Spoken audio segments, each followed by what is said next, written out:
language now.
Okay, challenge accepted.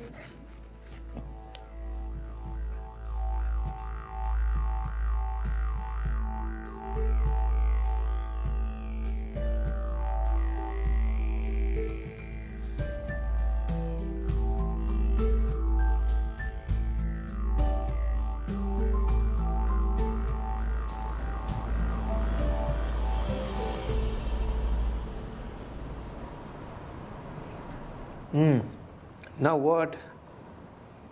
Dada, I think I'm in trouble. वाटलंच होतं. बोला काय म्हणणं आहे? Yesterday I accepted challenge from mom, but I don't think I can do it. What challenge? To do a radio show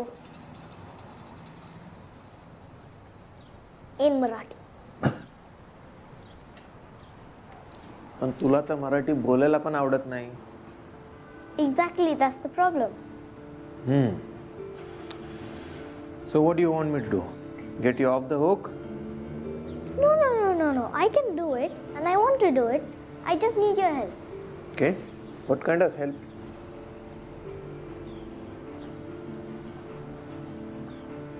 Dada, what can I talk about in my show? Why don't you talk about importance of mother tongue?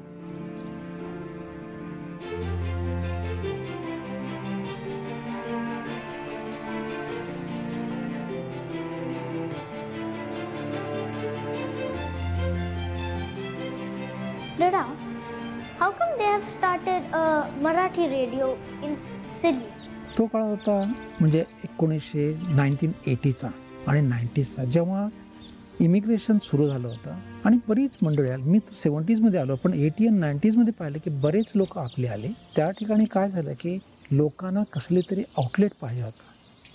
त्याच वेळेला म्हणजे new south वेल्समध्ये labour government होता आणि मग त्यांनी ठरवलं की जेव्हा इतके मायग्रंट्स इथं आलेले आहेत त्यांना आपल्या गव्हर्नमेंटचे काय स्कीम्स असतील ते प्रोपगेट करायला सांगण्याकरता मग मल्टीकल्चरल रेडिओ स्टेशन सुरू झालं. आपल्या मराठी भाषेच्या दृष्टीने ते क्रांतिकारक पाऊल होतं. सिडनीमध्ये ज्या ठिकाणी मर्यादित लोक बोलणारी आहेत, मर्यादित संख्या आहे, आता रेडिओसारखी कुठलीही संस्था चालवायची झाली तर त्याच्यामागे बऱ्यापैकी त्याची उभारणी करावी लागते. आणि ही जेव्हा मला कळालं तेव्हा मी ही कल्पना आपल्या मराठी कम्युनिटीमध्ये टाकली तर लोकांनी इतकं आवडलं ते. लोकांनी आपल्या अगदी मनापासून कामाला सुरुवात केली आणि त्याच्यामध्ये बऱ्याच लोकांचे कष्ट आहेत आणि त्याग आहेत. त्यामुळे आज आकाशवाणी सिडनी इतकी पुढे आली आहे. आज त्याचा रोप महोत्सव आहे आणि अशीच पुढे चालू राहील. But Dada, why do you keep saying that our mother tongue is so important? It's always beneficial to be multilingual. If at all you want to learn another language, why not learn mother tongue? Look, many studies have shown that multilingual people have lesser to no decline in their cognitive abilities. They have better memories and they have more gray matter in their brain. Gray matter? Yes, the matter in our brain is largely made of neurons. Oh. So when we speak multiple languages, especially our mother tongue, our thought patterns become more vivid and they get much clearer. आपला जगाकडे बघण्याचा दृष्टिकोन बदलतो. But how? Marathi शिकले की ओघाने हिंदी पण शिकायला मिळते आणि मी म्हणेल मॅन्ड्रीन पण शिका, कारण जगात काही वर्षानंतर ह्या दोनच लँग्वेजचे अर्ध पॉप्युलेशन हे फक्त इंडियन आणि चायनीज लँग्वेज असणार आहे. So why not to take this advantage. Why do people want to know their DNA? Where are they originating from? So when you become like 20-25, you start feeling की मी कोण आहे आणि माझा पायभूत कुठे ठेवला गेला आहे, आणि या सगळ्या गोष्टी तुला म्हणजे असं पूरक तत्व आहे हे सगळं जेव्हा तुला कळतं की मी कसा राहत होतो. Because like it brings the stability in you. बहुभाषिक असणं हे अत्यंत महत्त्वाचं आहे आणि त्याचे अनेक फायदे आहेत असं अनेक मानसशास्त्रज्ञांनी किंवा शिक्षण तंत्रज्ञांनी सांगितलेलं आहे की जेव्हा तो माणूस बहुभाषिक असतो तेव्हा त्याच्या व्यक्तिमत्वाचा विकास किंवा त्याच्या बौद्धिक आणि त्याचबरोबर भावनिक प्रज्ञा म्हणजे ज्याला आपण इमोशनल इंटेलिजन्स म्हणतो त्याचा जो काही विकास आहे तो खूप चांगल्या पद्धतीने होतो असं म्हणतात. इतर सोशल सेटिंग्समध्येही तुम्हाला जेवढ्या जास्त भाषा बोलता येतात तेवढ्या जास्त लोकांशी बोलता येतं आणि वेगवेगळ्या प्रकारे तुम्हाला विचार करता येतात. जसं की तुम्ही एका भाषेमध्ये जसा विचार कराल तसे दुसऱ्या भाषेमध्ये नाही विचार करू शकत.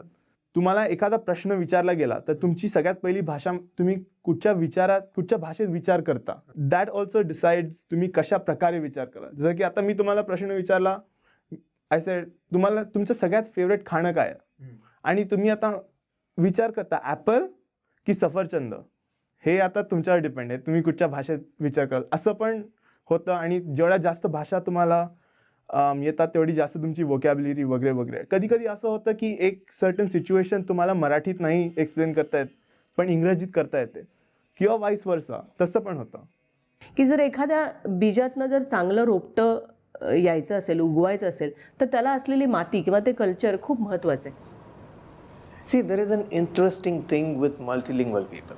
Let's say someone knows English and Marathi, and if I say stone, that person would first understand stone as dagad, and then a picture of stone will flash in their head. So every word activates multiple language centers in the brain. आणि याच्यामुळे होतं काय की it improves your attention control, and that's one of the reasons why cognitive decline is much slower, almost none, in multilingual people. I'm kind of getting convinced now. Slowly.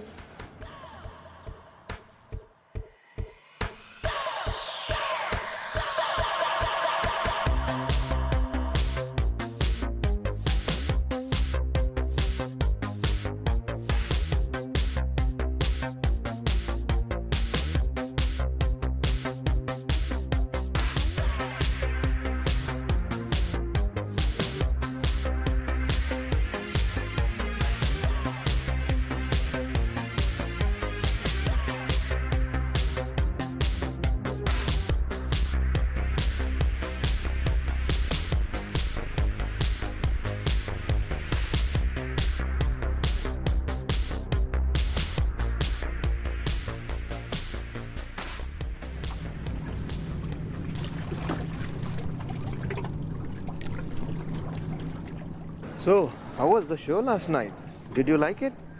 Yeah, it was very interesting. I wish I could make my program like that. Well, it is possible. All you have to do is think about your audience first. What do they like in their programs? Akashvani. Yeah. Akashvani सिडनीवर programme सादर करण्यासाठी कुठलाही असा विषयाचं बंधन नाही आहे.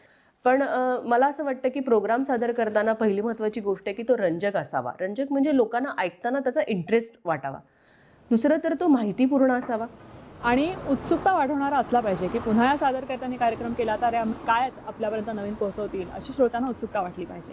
तर तिथे विषयाचं कोणतंही बंधन नाही, तुम्ही कुठलाही विषय निवडा. सगळे विषय वेगवेगळे असायला हवे आणि जे काही विषय आहे ते प्रत्येक वयोगटाच्या दृष्टीने बघायला हवं. पण श्रोत्यांना काहीतरी विचार करायला उद्युक्त करणारा, त्यांना त्या विषयावर नवीन अजून काहीतरी शोध घ्यायला उद्युक्त करणारे असे जे कार्यक्रम असतात ते मला वाटतं नेहमी आवडतात श्रोत्यांना. Okay. But tell me one thing, why do you think you like those installations in video? You know, many of them were informative but not boring. I see. See, it's a very important skill. आणि त्याच्यासाठी आपल्या ऑडियन्सचा विचार करायला लागतो. म्हणजे बघ, ते आपल्याला विमानात बसल्यानंतर फ्लाईट सेफ्टी इन्स्ट्रक्शन सांगतात, right? Right. But nobody listens to them. Exactly. They are life-saving instructions and still nobody pays attention to them. Why? Because the way they have been told are always boring. 3 गोष्टी लक्षात ठेव. पहिली म्हणजे तुझ्या शोमधनं ऑडियन्सला काहीतरी information मिळाली पाहिजे, educational. Boring नसायला हवा, सो एंटरटेनिंग. आणि महत्त्वाचं म्हणजे तो प्रोग्राम ऐकल्यानंतर audience should be motivated to take some action. So inspiration. Education, entertainment, inspiration. 3 things. Got it. तिकडे काहीतरी आहे बघ, जाऊया.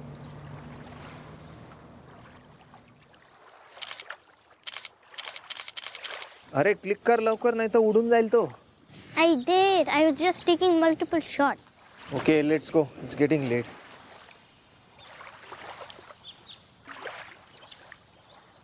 I have a friend and I want my friend to join me on my radio program. That would be good. पण तो मेलबर्नला राहतो.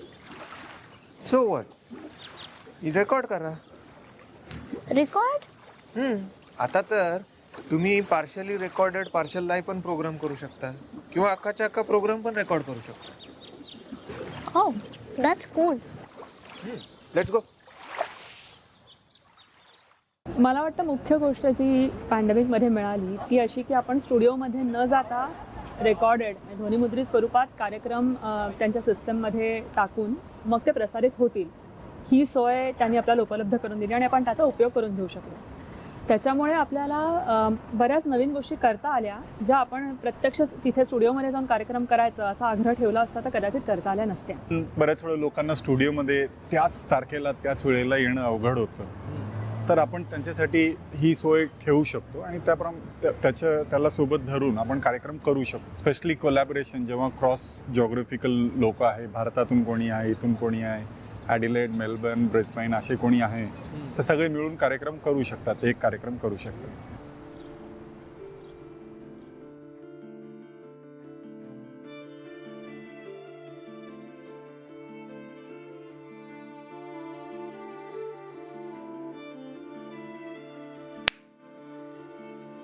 काय रे, काय झालं?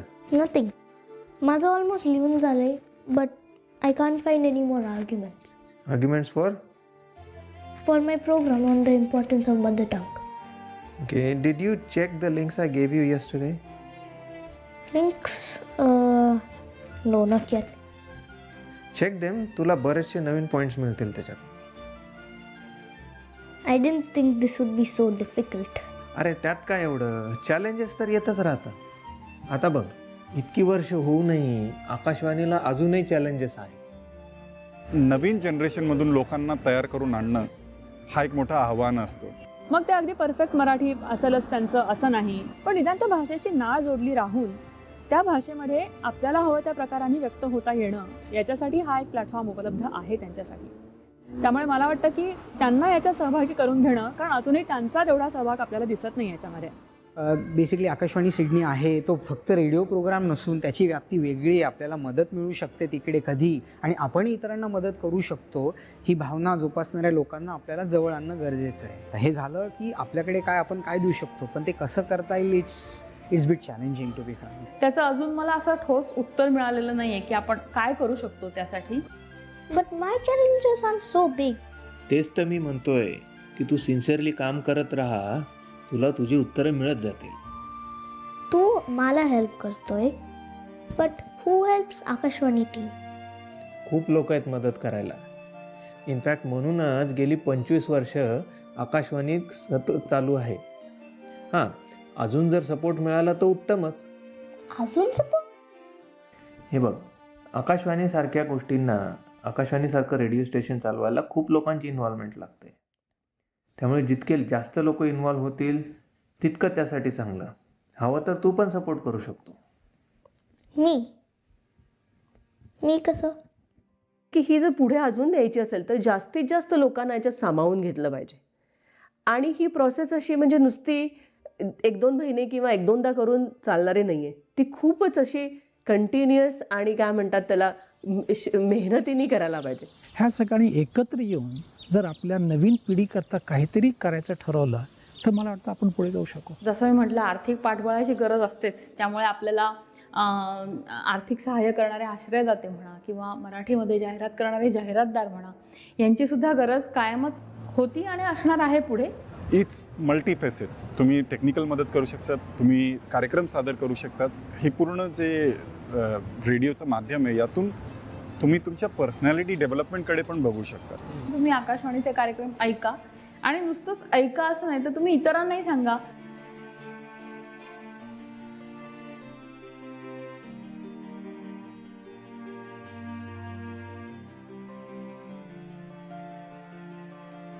काय साहेब, झाली का तयारी? हो.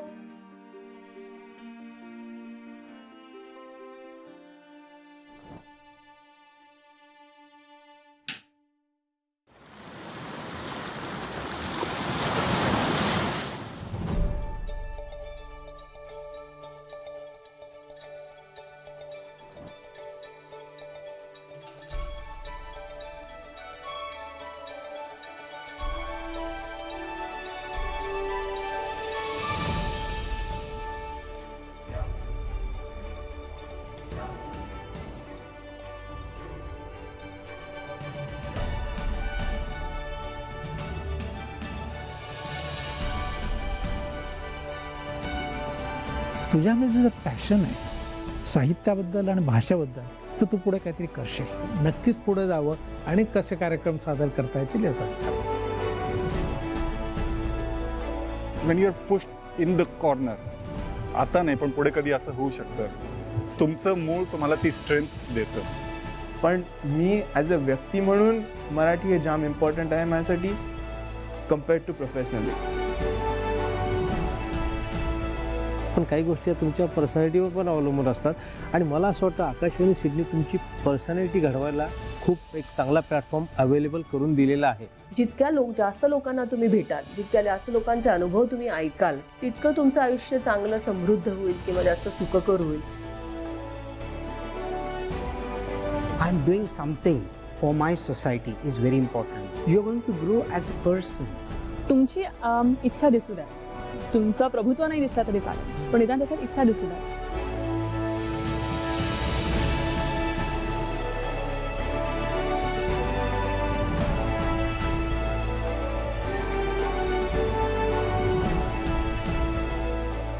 नमस्कार श्रोते, आकाशवाणी सिडनीच्या या कार्यक्रमात आपले स्वागत. आजच्या कार्यक्रमाचं नाव आहे आपल्या मातृभाषेचं महत्त्व. त्यासोबतच आपण ऐकणार आहोत काही मराठी गाणी आणि सिडनी डायरी. चला तर मग सुरू करूयात एका गाण्याने आणि नंतर सादर होणारे सिडनी डायरी.